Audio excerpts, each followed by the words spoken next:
الحمد لله وحده والصلاة والسلام على من لا نبي بعده أما بعد فأعوذ بالله من الشيطان الرجيم بسم الله الرحمن الرحيم فصل لربك وانحر صدق اللہ العظیم۔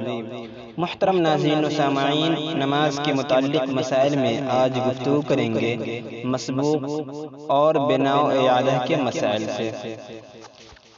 مسبوق کے لیے مسئلہ نمبر 1، قاعدہ اخیرہ میں مسبوق کیا کرے گا؟ مسئلہ یہ ہے کہ قاعدہ اخیرہ میں مسبوق صرف تشہد پڑھے گا، درود شریف یا اسی طرح سے دعائے معصورہ وغیرہ پڑھنے کا حکم نہیں ہے۔ تشہد کو اس قدر آہستہ آہستہ اور قرأت کے انداز میں پڑھے کہ آدمی امام کے سلام پھیرنے تک تشہد کو مکمل کر پائے۔ اگر تشہد بیچ میں ہی ختم ہو جا رہا ہے تو دوبارہ تشہد کو ہی شروع کر دے، لیکن درود شریف اور دعائے معصورہ نہ پڑھے، اس لیے کہ مسبوق کو قاعدہ اخیرہ میں درود شریف اور دعائے معصورہ پڑھنے کا حکم نہیں ہے۔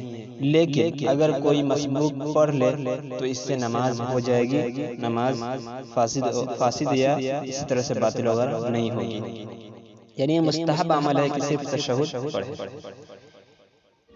مسئلہ نمبر 2، پانچویں رکعت کے لیے اگر امام کھڑا ہو جا رہا ہے تو مسبوق کیا کرے گا؟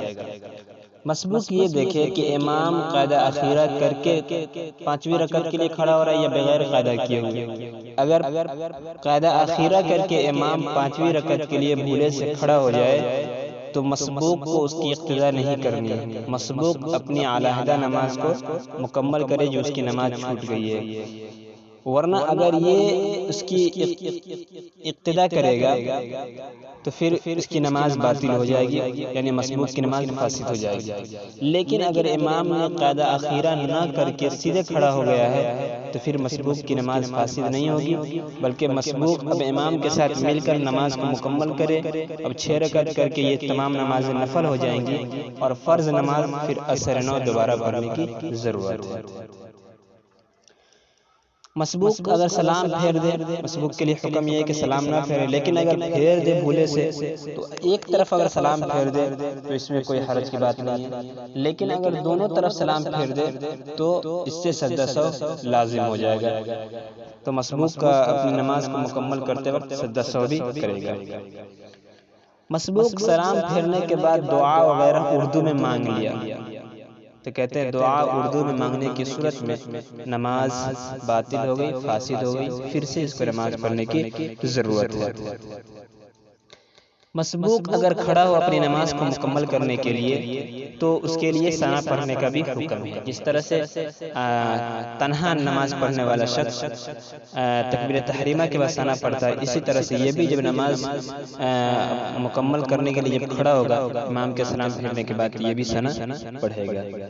مسبوق کے لیے ترتیب صورت میں لازم نہیں ہے، ترتیب ادھر ادھر بھی کر سکتا ہے، یعنی کہ اگر امام پہلے صورت پڑھ چکا ہے تو وہ اس کے بعد والا یا اس سے پہلے والے بھی صورت پڑھ سکتا ہے۔ ترتیب امام کے مسبوق کے لیے لازم نہیں ہے۔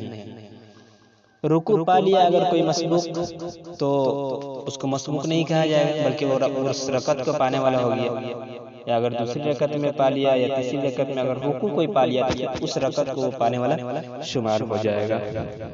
بنا اور اعادہ کے مسائل پر غور کریں۔ بنا اور اعادہ، دوران نماز اگر وضو ٹوٹ جائے تو بنا کرے گا۔ بنا کیسے کرے گا، اس کا طریقہ کیا ہے؟ یہ ہے کہ وضو ٹوٹ جائے تو نماز سے باہر نکلے اور کسی سے بات کیے بغیر وضو کر کے پھر نماز کے اندر شامل ہو جائے، اور امام نے اس دوران جتنے ارکان کو یا جتنی نماز کی رکعت کو مکمل کیا تھا، بنا کرنے کا مطلب یہ ہے کہ بغیر قرأت وغیرہ کے، بغیر کچھ پڑھے صرف امام کی جو وہ رکعت پوری کرے گا جو رکعت چھوٹ گئی ہے، اور پھر امام کے ساتھ ہو لے گا۔ تو یہ بنا کا ایک طریقہ ہے، اور چاہے تو بنا نہ کر کے نماز سے ختم کر لے تو پھر سے شروع سے نماز پڑھنے کی ضرورت ہے، اس کو اعادہ کہیں گے۔ واجب کا اعادہ وقت کے اندر ضروری ہے یا وقت کے بعد بھی؟ جیسے نماز میں سے کسی واجب کو آپ نے چھوڑ دیا اور سجدہ سہو نہیں کیا، تو اب سجدہ سہو نہ کرنے سنت بھی اس نماز کا لوٹانا واجب الاعادہ ہو جاتا ہے۔ تو اس واجب العیادہ جو نماز ہو گئی آپ کے اوپر، اس نماز کی جو اعادہ کریں گے، اس کو لوٹائیں گے، وہ وقت کے اندر ہی لوٹانا ضروری ہے یا وقت کے بعد بھی لوٹا سکتے ہیں؟ اس بارے میں فقہا نے مطلق لکھا ہے کہ وقت کے اندر ہو یا باہر ہو، جس نماز کے اندر جو نماز واجب العیادہ ہوگی اس کا ادا کرنا ضروری ہے، خواہ وقت کے بعد میں ہو یا وقت کے اندر میں ہو۔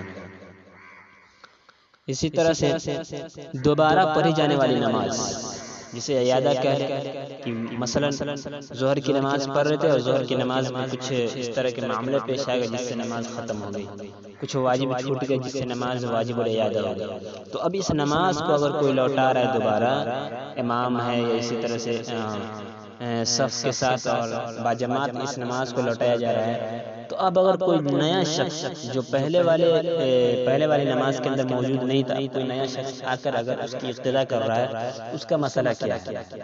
کہتے اگر دوسرا جو نیا شخص آ رہا ہے اس کو یہ معلوم ہے کہ اس نماز کا یہ واجب العیادہ نماز ہے، اس کی ادائیگی ہو رہی ہے، تو پھر اس کے لیے اس کے اندر شامل ہونا درست نہیں ہے۔ اگر شامل ہو جائے جاننے کے باوجود بھی، تو اس کی فریضہ نماز ادا نہیں ہوگی، بلکہ اس کو جو فرائض ہے، جو فرض نماز ہے، جیسے ظہر کی نماز ادا کر رہا ہے تو علیحدہ سے نماز ادا کرنا ضروری ہے۔ لیکن اگر نہیں جان رہا تھا کہ ہاں یہ واجب العیادہ نماز کی ادائیگی ہو رہی ہے، اور بغیر جانے ہوئے ایک عام نماز کی طرح جیسے یہ سمجھا کہ ظہر کی نماز ہو رہی ہے، تو اس صورت میں اس کا فریضہ ادا ہو جائے گا، دوبارہ نماز پڑھنے کی ضرورت نہیں ہے۔ تو یہ تھے بنا اور اعادہ کے کچھ مسائل جو ہم نے آپ کے سامنے رکھے، اور مسبوق کے بھی کچھ مسائل ہم نے آپ کے سامنے رکھے۔ اللہ تبارک و تعالیٰ سے دعا کرے کہ اللہ تبارک و تعالیٰ ان باریک مسائل کو اچھی طرح سے سمجھ کر اس پر عمل کی توفیق عطا فرمائے۔ آمین۔ وآخر دعوانا الحمدللہ رب العالمین۔